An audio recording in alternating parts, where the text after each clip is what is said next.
특별한 강연, 여능 강연을 먼저 듣도록 하겠습니다. 우리 사회에서 대학 서열 폐지 그리고 대학 평준화의 대학 평준화의 의제를 새롭게 제기하면서 선풍적인 관심사를 국민들에게 촉구하고 계십니다.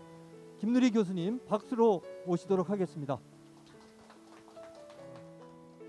와서 보니까 이 자리가 정말 역사적인 자리라는 걸 새삼 느낄 것 같습니다. 오늘 이 자리가 한국 사회에서 너무나 고통받는 우리 아이들 해방하는 해방의 날이 되기를 진심으로 바라고요. 이 책에 대한 이야기를 저한테 지금 하라고 하셔서 제가 열심히 이 책을 다 읽었고요. 최근에 제가 봤던 책들 중에서 가장 중요한 책이 전 두 권이라고 생각하는데요. 그게 지금 이 책이고요. 이 책은 지금까지 한국 교육에 대한 어떤 변화를 요구하는 많은 의제들이 있었죠. 저도 사실은 작년부터 세 가지를 없애야 한국 교육이 제대로 되고, 한국 교육이 제대로 돼야 이 대한민국이라는 국가가 좀 볼품 있는 국가가 된다. 이 안에 사는 사람들이 더 이상 고통받지 않고 열등감 느끼지 않고 잘난 체하지 않고 조금 이 사회에 소위 그런 학벌 체제에서 우위를 점한 자들이 가지고 있는 오만과 대다수 국민들이 느끼는 열패감, 굴욕감, 이것은 이 사회가 너무나 병든 사회라는 걸 보여주는 거죠.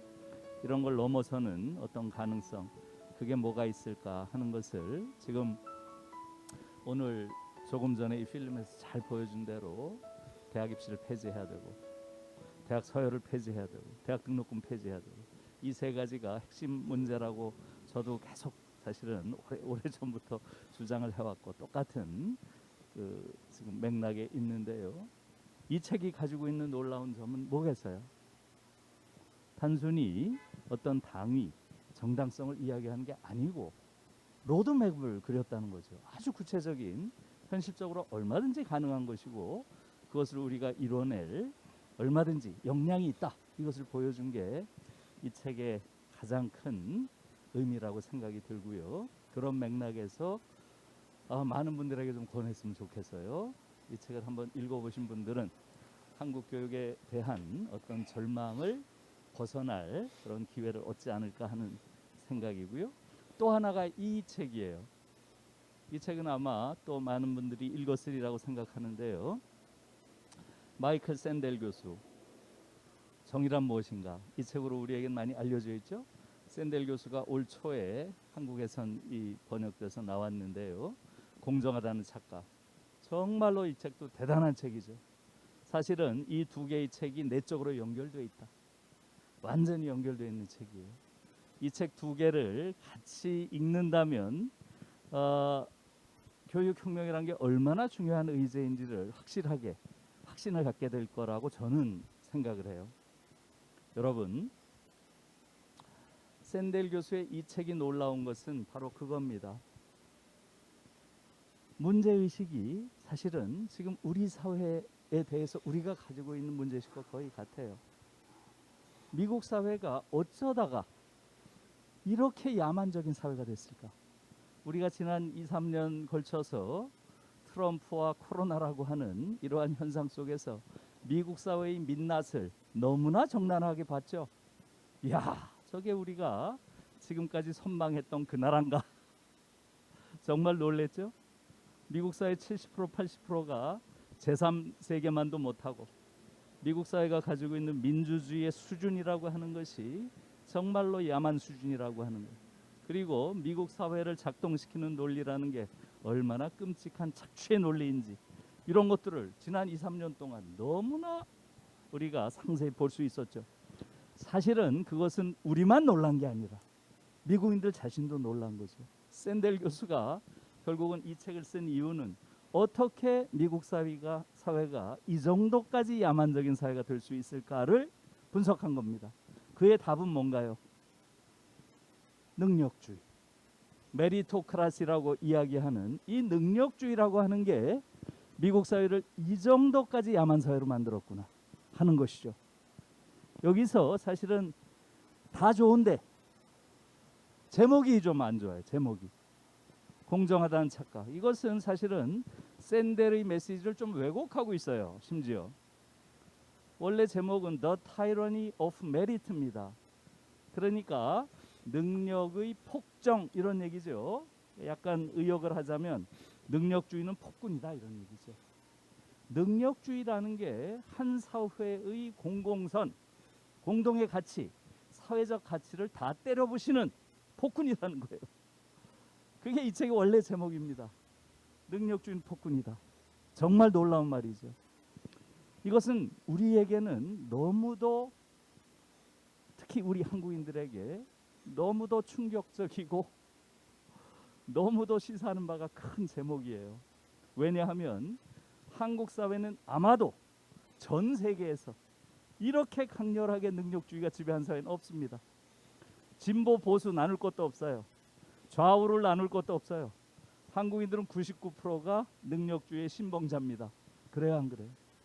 그래서 스카이니 뭐니 하는 이런 류의 대학 서열 체제가 전 세계에서 가장 강구한 겁니다. 가장 강구. 그 가장 중요한 이유는 한국인들은 어쨌든 능력을 통해서 어떠한 사회적 부와 권력을 얻는 것이 공정하기만 하다면 그것은 얼마든지 정당화될 수 있다고 생각을 하는 거죠. 그렇기 때문에 이 책이 한국 사회에서 갖는 의미가 굉장히 크다고 생각합니다. 뭐라고 하고 있어요? 능력주의야말로 한 사회를 완전히 파괴하는 폭군이라는 거죠.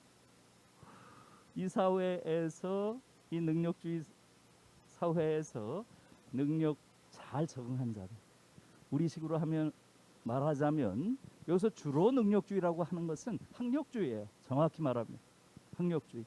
특히 미국 사회에서는 아이비 리그로 대표되는 우리 스카이죠. 거길 나온 자들이 보이는 그러한 행태들입니다. 미국 사회를 어떻게 파괴했다는 거예요? 능력주의 사회의 지배자들이라고 하는 자들은 턱없이 오만하고 턱없이 오만하고 그 오만함을 저는 에로간스라는 표현을 쓴 줄 알았더니 아니에요. 휴브리스라는 표현을 써요. 휴브리스. 아마 그런 말은 잘 들어보기 어려울 거예요. 휴브리스.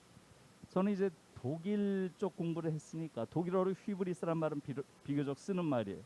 그게 언제 쓰냐 하면 히틀러스 휴브리스 이럴 때 써요. 항상 히틀러와 같이 가요. 히틀러의 오만함이죠. 그러니까 이 휴브리스란 말에는 아주 과대망상적 오만함 이런 의미가 있어요. 굉장히 센 표현입니다. 그런데 바로 이 능력주의 사회 승자들의 태도를 샌델 교수는 휴브리스 그런 표현을 하고 있어요. 여러분 어떻습니까? 딱 맞죠? 능력주의 사회의 승자들이 보이는 것은 그야말로 과대망상에 가까운 오만함을 보이고요. 대다수의 이 사회의 패자라고 할 수 있는 대다수의 사람들의 경우는 어마어마한 열등감, 굴욕감을 평생 내면하고 산다는 거예요. 그래서 오만함을 가진 자들과 대다수의 열등감, 굴욕감을 가진 자들로 한 사회를 완전히 파괴시켜 놓는다는 거죠. 여러분 어떻게 생각하세요? 너무나 적절한 이야기죠. 여러분 지금 한국 사회의 소위 이 능력주의 사회의 승자들, 대체로 엘리트 대학을 나온 한국 사회의 학벌주의의 수혜자들이죠. 그들이 보이는 행태를 작년부터 올해에 걸쳐서 우리가 너무 지겹도록 봤죠. 의사들의 대목, 검사들의 행태, 판사들의 행태 한번 생각해 보세요. 의사들의 대목 더 이상 설명 안 하겠어요. 시간이 없으니까 다 아시는 이야기죠. 검사들 아시죠? 피의자들한테 그 고급 향응을 받고 그들을 전부 얼마를 때렸나요? 99만 원. 100만 원 넘으면 전부 기소되니까 다 아시죠? 국민을 얼마나 우습게 알면 그러한 행태를 보일 수 있을까요? 그것의 저변에 흐르는 정서도 휴브리스, 아주 과대망상적 오만에 빠져 있습니다. 그들의 수장이 지금 또 뭘 하겠다고 나와 있죠. 판사들 보세요. 이명박 박근혜 시절에 그들이 보였던 그런 끔찍한 국정농단의 사례들이 한두 건이 아니죠. 그들 중에 단 한 놈도 지금 빵에 쳐놓지 못하고 있어요. 정말 철면피. 저는 어느 나라 엘리트가 이런 철면피한 행동을 보이는지 그 역사적 사례를 알지 못해요. 여러분, 이들의 공통점이 뭡니까? 전부 전교 1등들이에요. 한국 교육이 만들어 놓은 최고의 상품들입니다. 그들이 보이는 행태가 저는 여기서 말한 휴브리스보다도 더 심한 것 같아요. 이것이 뜻하는 게 뭐겠습니까? 한국 교육은 실패가 아닙니다. 제가 보기에 한국 교육은 파탄입니다. 파탄. 대파탄이에요. 대파탄. 지금 한국 교육은 적당히 빨아서 쓸 수가 없어요. 너무 더러워서. 그냥 갖다 버려야 됩니다. 근본적으로 새로운 교육을 해야 돼요. 그래서 아주 근본적으로 새로운 아이들을 우리가 길러내야 됩니다. 그게 지금 우리 앞에 놓여 있는 것이지 적당히 뭐 고쳐가지고 쓸 수 있는 상태가 이미 아니라는 것, 그런 맥락에서 성찰할 필요가 있다고 생각합니다. 그래서 지금 말씀드린 대로 지금 샌델 교수의 이 말을 제가 길게 한 이유는 우리의 경우는 미국에서 샌델 교수가 느끼는 것보다 훨씬 더 그 강도가 심하다는 거예요. 그래서 실제로 제가 이 책을 읽으면서 느낀 점은, 제가 작년부터 어떻게 여기저기 강연을 해달라 그러니까 다니면서 했던 말과 너무나 똑같은 이야기를 샌델 교수가 해서 놀랐어요. 어떻게 이렇게 똑같은 이야기를 할 수 있을까? 그렇게 놀라면서 이렇게 생각을 했습니다. 이것은 한국만의 문제가 아니구나. 이것은 이미 세계적인 문제가 아닌가. 시대 정신이 아닌가. 이제는 능력주의라고 하는 이것이 전 세계 어느 곳에서도 그 공동체를 파괴하는 공동의 악이 아닌가 하는 생각을 하게 됐습니다. 그래서 저는 지금 이 책에서 다루고 있는 무상교육, 또 대학의 서열 폐지, 이러한 것들의 기본이 되는 철학적인 흐름은 능력주의라고 하는 지금 우리 사회를 지배하는 가장 강력한 이데올로기에 대한 대결이 필요하다. 그리고 그것을 깨야 한다는 것은 능력주의 사회의 화신이라고 할 수 있는 미국과 한국이에요. 그 한국에서 가장 중요한 의제로 지금 제기되고 있다고 하는 것. 그래서 이 운동의 역사적 방향이라고 하는 것은 시대 정신과 일치한다. 저는 그렇게 말씀을 드리고 싶습니다. 그리고 특히 저는 이 샌델 교수의 이 이야기 중에서 능력주의가 파괴하는 것 중에 가장 큰 것이 바로 dignity of work라는 표현을 써요. dignity of work. 노동의 존엄. 노동의 존엄을 완전히 파괴했다는 거예요. 과거에는 노동이 갖는 사회적 가치에 대한 공공의 인정이 있었다는 거죠. 지금은 아니라는 거예요. 이 능력주의 사회가 되니까 사회적으로 힘들지만 고통스러운 일들을 하는 사람들은 그들이 그 존엄을 인정받는 것이 아니라 능력주의의 패배자로서 조롱을 받는다는 거예요. 이 부분이 굉장히 아주 놀라운 통찰이라고 봤고요. 또 하나 중요한 것은 이 능력주의가 불평등의 가장 근원적인 원인이라는 것. 지금 한국에서 능력주의를 너무나 당연시하고 능력 있는 자가 지배하는 건 너무나 당연하다, 이렇게 생각하는 것이 완전히 잘못된 생각이라는 거예요. 실제로 능력주의는 과거의 신분제보다도 훨씬 더 악랄한 착취체제라는 겁니다. 놀라운 이야기죠. 놀라운 이야기예요. 오늘날 전 세계가 인류 역사상 유례가 없는 불평등에 처한 근원적인 이유는 능력주의에 있다는 거예요. 이렇게까지 갑니다. 왜 그렇겠어요? 왜 그렇겠어요? 중세 시대의 아리스토크라시, 소위 귀족정 시대에는 그 시대를 지배하고 있던 귀족들조차 계몽의 정신을 자각하면서 자신이 누리는 사회적 부와 권력에 대해서 부끄럽게 생각하기 시작했다는 거예요. 그리고 그 사회에 지배당하는 자들 누구겠어요? 당시의 시민계급이겠죠? 이들은 불의한 이 구조에 대해서, 사회에 대해서 끝없이 저항을 했다는 거죠. 이 저항이 결정적으로 폭발한 게 우리가 다 아는 프랑스 대혁명이겠죠. 그런데 오늘날의 능력주의 사회에서는 승자는 일체의 자기 성찰이나 부끄러움 없고요. 오만방자하기 이를 데 없고요.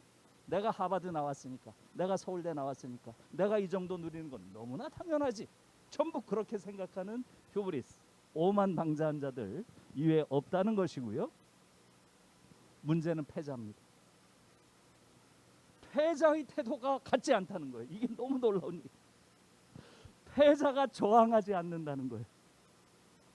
패자가 저항하지 않으니까 이 불평등을 교정할 사회적 에너지가 없다는 겁니다. 그래서 불평등이 훨씬 더 커진다는 거예요. 패자들이 능력주의 사회 안에서는 저항하는 게 아니라 뭘 한다는 거예요? 자기를 죽인다는 거예요. 자신이 처해 있는 불행의 근원이 자기라고 봐요. 사회라고 보질 않고. 그래서 끊임없이 자해하거나 자살한다는 거예요. 이것을 이 책에서는 Death of Despair라는 표현을 써요. 절망사, 절망으로 난 죽음. 미국의 경우는 이 절망사가 너무너무 극단적이라는 거예요, 지금. 그러니까 절망사라고 하는 것은 자살하는 경우 또는 알코올, 마약에 의한 죽음. 이게 다 절망 때문에 생겼다는 거죠. 이게 2018년 통계가 있어요. 몇 명이나 죽었겠어요, 미국에서?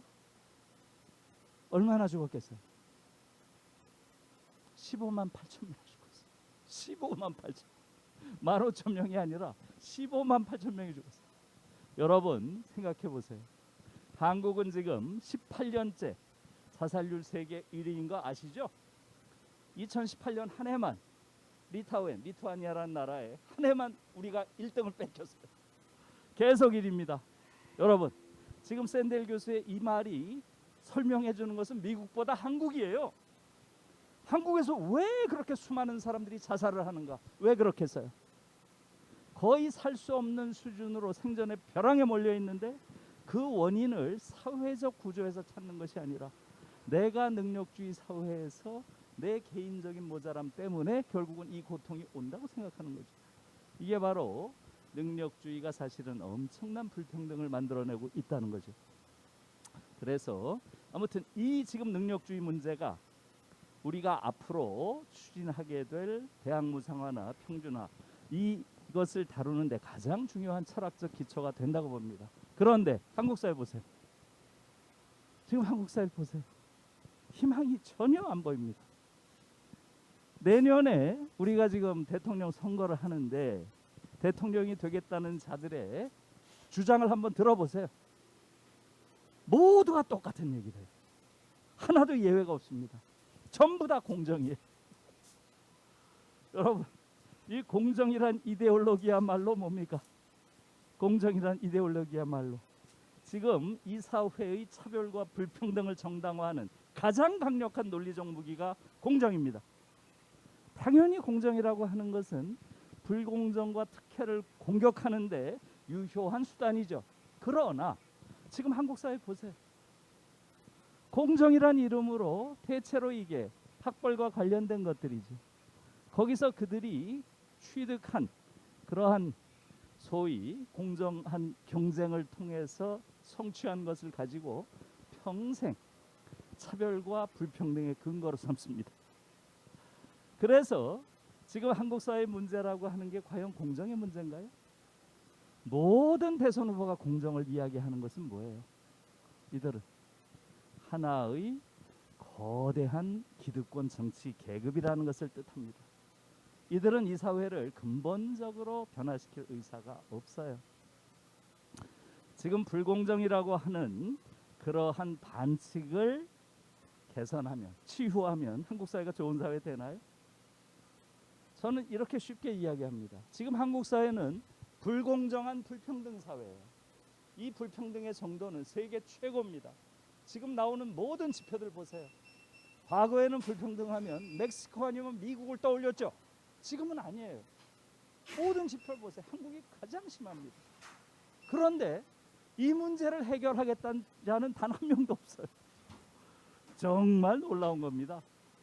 여러분, 불공정한 불평등 사회를 공정한 불평등 사회로 만들면 이 사회의 문제가 해결될까요? 제가 보기엔 이건 더 위험할 수도 있어요. 그렇게 되면 이 지금 한국 사회를 지배하는 어마어마한 불평등이 오히려 정당화되고 합법화될 그러한 위험까지 있는 것이죠. 지금 한국 사회를 푸는 그러한 해법은 너무나 간단합니다. 누구나 다 알아요. 한국 사회의 핵심 문제는 전 세계 유례가 없는 이러한 불평등이고요.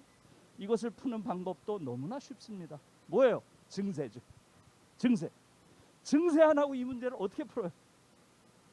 특히 부자 증세, 정의로운 증세, 누진에 의한 증세, 이걸 통해서 이 불평등을 풀어야 되는데 이 문제에 대해서는 아무런 말도 하지 않고 전부 다 공정만 이야기합니다. 그러므로서 더 강력한 방식으로 한국 사회를 경쟁 지상주의 사회로 끌고 가는 것, 이것이 지금 대선에 나타난 정치인들이 가지고 있는 세계관이에요. 여러분, 제가 몇 분 남았나요? 조금 더 할 수 있나요? 거의 다 됐어요? 한마디만 더 말씀드릴게요. 지금 우리가 무상화, 대학 평준화 이 이야기를 하는 것, 이것이 갖는 가장 중요한 문제는 한국 사회를 한 단계 질적으로 성숙시킨다는 거예요. 왜 그렇게 했어요? 지금 대학과 관련해서 우리처럼 유례가 없는 살인적 경쟁을 하는 나라는 없습니다. 아시죠? 이것은 그 자체가 문제가 아니에요. 이러한 살인적 경쟁 과정을 12년 동안 겪고 나온 아이들은 파시스트가 된다는 게 문제예요. 이게 가장 근원적인 문제예요. 지금 한국이 제도적인 민주화를 이뤘음에도 불구하고 내적으로 민주적인 사회가 되지 못하는 가장 근원적인 이유는 저는 교실에 있다고 봐요. 교실에서 과연 민주주의자가 자라는가, 아니면 파시스트가 자라는가. 여러분, 파시즘 이데올로기의 핵심이 뭡니까? 바로 경쟁 이데올로기입니다. 히틀러는 세상을 어떻게 봤어요? 이 세계는 거대한 경쟁이 이루어지는 정글로 봤죠. 거기서 강자가 약자를 지배하는 게 순리고 우월한 자가 열등한 자를 지배하는 게 정의라고 봤어요. 지금 한국 교실 어때요? 똑같죠. 파시즘 이데올로기, 히틀러의 파시즘 이데올로기와 한국 교실을 지배하는 이념이 뭐가 달라요? 이긴 자가 모든 걸 취하는 게 정의고, 우월한 자가 열등한 자 지배하는 게 정의고, 이따위 논리가 파시즘의 핵심 논리입니다. 한국 교육을 충실하게 받은 아이들일수록 파시스트가 되는 이유가 거기 있어요. 아마 여러분들 지금도 보고 있잖아요. 정치 현장에서 젊은 정치인들이 보이는 아주 파쇼적인 행태들, 너무나 놀랍죠. 그것은 바로 한국 교육이 잘못된 것이 아니라, 한국 교육에 뭔가 잘못된 틀이 있어서가 아니라 소위 정상적인 한국 교육이라는 게 잘못됐다는 거예요. 정상성의 병리성, 우리가 정상이라고 부르는 바로 그것 자체가 끔찍하게 병들어 있다는 거죠. 지금 한국의 교실에서는 파시즘의 이념에 따라서 교육이 이루어지고 있고요. 그런 방식으로. 또 교사들은 정치적인 금치산자예요. OECD 국가 중에서 교사들이 정치할 권리가 없는 유일한 나라입니다. 그것 때문에 아까 나온 조희연 교육감이 지금 굉장한 공경에 처해 있죠. 5명의 해직 교사의 사유가 뭐였어요? 바로 정치 활동했다는 거예요. 터무니없는 그 이유 때문에 해직된 사람들을 지금 회복시킨 거죠, 권리를. 거기에 대해서 지금 공수처에 저러한 터무니없는 상황에 지금 걸려 있는 것이죠. 그래서 지금 우리 교실에서는 경쟁이라고 하는 기본적으로 파쇼적인 그런 이데올로기가 아무런 성찰이나 비판 없이 지배적으로 작동하고 있고요. 그 속에서 아이들은 정치적 미수가 취급을 당하고 있고요. 교사들은 정치적 금치산자입니다. 민주주의 어디서 가르쳐요? 이런 교육을 12년 받고 나면 어떤 아이가 되겠어요? 위험한 미래의 파시스트가 될 수밖에 없습니다. 저는 이것이 한국 교육을 바꿔야 될 가장 중요한 그러한 이유라고 보고요. 지금 여러분들이 이제 오늘 출범시킨 무상화, 평준화, 이 운동이 가지고 있는 가장 중요한 것은 바로 한국 사회를 성숙한 민주사회로 만드는데 가장 중요한 어떤 주춧돌을 놓는 것이다. 저는 그렇게 생각합니다. 예. 오늘 대한민국 대학혁명의 내용들에 대한 철학적 기반들을 아주 간결하면서도 너무나 분명하면서도 그리고 우리에게 공감을 주면서 말씀을 해주셨던 것 같습니다.